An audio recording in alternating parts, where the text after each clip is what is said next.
few years ago, I stopped consuming and seeking out news of basically any kind. And you'll never guess what happened next. Nothing. The world didn't change. Nothing stopped except for me. I became less anxious. I became less doomy and gloomy.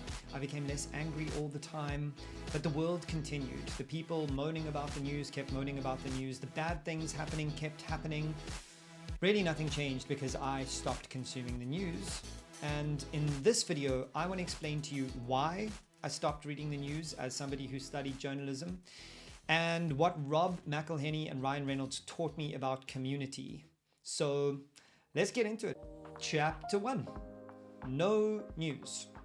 So at university, and yes, that was a long time ago for me, I studied journalism and politics, and I began to understand that news wasn't good, that good news doesn't sell, that if it bleeds, it leads. And when I was 20 and in my second or third year of university, I don't remember exactly, I was watching Bob Geldof on CNN, and he was getting increasingly angrier and more effusive and louder and looking at the camera, and he started swearing, and he basically put out a global call for people, go to Edinburgh and tell the G8 summit what they thought about the politicians. July the 2nd isn't the end of our 20-year trek. It's the beginning of the final leg. And after the concert, we will ask people to begin getting to Edinburgh. Don't care how you get there. Don't care. You've got to get up there. You've got to get to Edinburgh. And I was so moved and motivated by this that I decided not to have a 21st birthday, and instead flew myself to Edinburgh with my photojournalism enthusiasm intact, my camera on my back, and headed off. That trip proved to be an extremely interesting one. For the first time, I was out in the world acting as a journalist on my own, but I took myself to the G8 summit. And then I got out into the fields with the protesters and the riot police, and I tried to engage in the world around me. I tried to pick up that call to arms. And I'd like to argue that that is the problem that we're facing today. I'd like to argue that we don't pick up arms. I'd like to argue that we don't get into our communities and we don't enact change. All we do all day is consume, and it is slowly driving us angry and insane. So let me ask you this. When was the last time you got out into the community after reading a piece of news? And I mean that. When did you read something or watch something or scroll past something on X or Instagram or TikTok or whatever and think you were so motivated by this thing that you had read that you got out into the streets and you decided to do something? I'll wait. When was the last time you did that? I bet you probably never have, and mostly because the news that you consume isn't about your community. The things that you read on TikTok and Instagram and Facebook probably aren't real, they're AI, but secondarily, they're probably not about your neighborhood, probably not about your street outside. They're about a war happening far, far away, or an atrocity that you didn't really know about yesterday that you care so deeply about today. It's exhausting. And guess what? Whether you get up and fly to Edinburgh and the G8 summit or not, those things are still happening. The bad news goes on. There is always another story to tell. There is still famine across the world.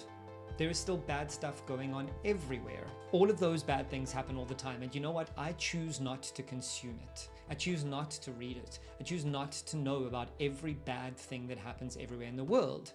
And some people might call me ignorant, and some people might call me stupid, and some people might say that I've got my head in the sand. And to be honest, I don't really care. Chapter 2, learned helplessness. I don't really care about what people think about me today because I like to think back on people back in the day. They didn't consume news at the speed of light, literally fiber optics traveling and information hitting you in the face. Sometimes they would get news days, weeks, or even months later. So a war would happen in one country, and by the time it was over, another country was only finding out that the war had just started. So they weren't really emotionally attached to the outcomes of those things. They weren't really applying their physical emotion and fight or flight responses to that piece of news because it was distant from them. They were more concerned and consumed by their day-to-day lives, about the news happening around them, not the global context that affected them. And sure, the global context matters, but back then, local mattered more.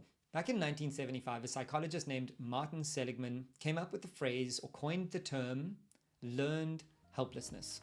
The idea that repeated exposure to negative things teaches people that they have no control over those things. So let's bring that to today. You open your phone, you scroll, and you see something terrible. You can't do anything about that. So you scroll on. And then you see another terrible thing, and you can't do anything about that either. So you scroll on. And now your anxiety levels keep ratcheting up and up and up. And there's nowhere to really dissipate that energy. You just keep doom scrolling, and you just keep feeling more anxious, and you just keep spiraling down into the algorithm. Because good news doesn't sell. And if it bleeds, it leads. That's a cliche because it's true. There is always another global catastrophe because humans like to human, man. Chapter 3. Be like Rob and Ryan. My Wrexham theory. I'm not really into football at all, to be honest. But I have watched every single episode of the Wrexham story, and I can't seem to get enough of it. And I couldn't really figure out why until the end of season 3. And for those of you who don't know about the series, I'm going to give you a brief history. Rob McElhenney, who is a famous TV star, and Ryan Reynolds, who is his friend and a famous movie star. Wrexham co-owners Ryan Reynolds, Rob Mac. Both of them have a lot of money. They decided to buy a Welsh football team named Wrexham. Wrexham is a struggling team that hadn't been promoted for a long time, wasn't generating a lot of revenue, and the stadium was falling apart, and everything was just bad for them. So these two guys got together and they decided to spend their hard-earned famous dollars on a random Welsh football team. And the following 3 seasons of TV just completely warmed my heart because Ryan and Rob helped that team get promoted 3 seasons in a row, which is a entirely unheard of event in the history of English Premier League football. This was a monumental move. Let's take a look at the numbers and then we can get back to the main story. They bought the club for $2 million in 2021, and it now generates $40 million in revenue. It's also apparently valued at $450 million, give or take a few. Then in 2021, the revenue was $19 million. In 2022, the revenue was $7.8 million. Then the following year was $13.8 million. The year after that was a shocking $35.1 million. The year after that was an unbelievable $43.9 million. That is a 23 times increase in revenue. That is an absolutely astonishing achievement. Let's not misunderstand this as purely altruistic. But this isn't about that. This video, it's not about the money. If you want to go find about the money, I'm sure that there are lots of YouTube videos you can find. What Ryan and Rob saw was a local community that had potential. I would like to argue that we are all getting lost in our global doom scrolling at the cost of our local communities improving. Ryan and Rob saw the potential to make a real and lasting impact in a community that needed some kind of change. Money and community change can live together. I don't think the two things are separate. Chapter 4. Think global, act local. So look, I'm obviously not Ryan and Rob, and I obviously can't buy a massive football team and change the world in that way. But I choose to focus my attention locally and stop doom scrolling. I haven't been on Twitter for 7 months. I don't really doom scroll Instagram, although I do post. I post to TikTok, but I never open the app. I don't really have a Facebook account that I use very often. Social media is the thing that drags me down and then beats me with experience. Bad news is the thing that drags me down and then beats me with experience.